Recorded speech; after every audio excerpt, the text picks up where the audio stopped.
بسم اللہ الرحمن الرحیم۔ باد نصیب بوڑھا۔ حضرت جابر رضی اللہ تعالیٰ عنہ سے روایت ہے کہ کوفہ کے کچھ لوگ حضرت سعد بن ابی وقاص رضی اللہ تعالیٰ عنہ کی شکایات لے کر امیر المومنین حضرت عمر فاروق رضی اللہ تعالیٰ عنہ کے دربار خلافت مدینہ منورہ پہنچے۔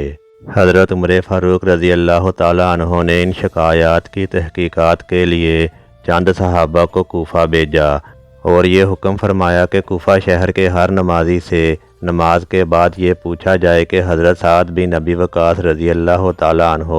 کیسے آدمی ہیں۔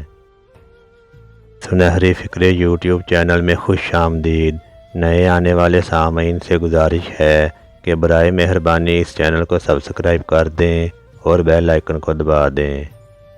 چنانچہ تحقیقات کرنے والوں کی اس جماعت نے جن جن مسجدوں میں نمازیوں کو قسم دے کر حضرت سعد بن ابی وقاص رضی اللہ تعالیٰ عنہ کے بارے میں دریافت کیا تو تمام مسجدوں کے نمازیوں نے ان کے بارے میں کلمہ خیر کہا اور مدح و ثنا کی،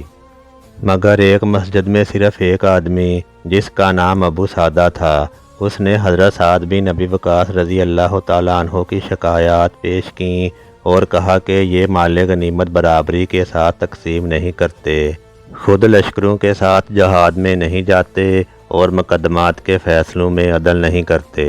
یہ سن کر حضرت سعد بن ابی وقاص رضی اللہ تعالیٰ عنہ نے فوراً ہی یہ دعا مانگی، اے اللہ، اگر یہ شخص جھوٹا ہے تو اس کی عمر لمبی کر دے اور اس کی محتاجی کو دراز کر دے اور اس کو فتنوں میں مبتلا کر دے۔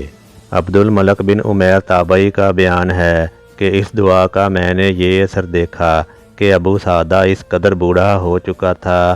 کہ بڑھاپے کی وجہ سے اس کی دونوں بھویں اس کی دونوں آنکھوں پر لٹک چکی تھیں اور وہ در بدر بھیک مانگ مانگ کر انتہائی فقیری اور محتاجی کی زندگی بسر کرتا تھا، اور اس بڑھاپے میں بھی وہ راہ چلتی جوان لڑکیوں کو چھیڑتا تھا اور ان کے بدن میں چٹکیاں بھرتا رہتا تھا، اور جب کوئی اس سے اس کا حال پوچھتا تھا تو وہ کہا کرتا تھا کہ میں کیا بتاؤں، میں ایک بڈھا ہوں جو فتنوں میں مبتلا ہوں کہ مجھ کو حضرت سعد بن ابی وقاص رضی اللہ تعالیٰ عنہ کی بد دعا لگ گئی ہے۔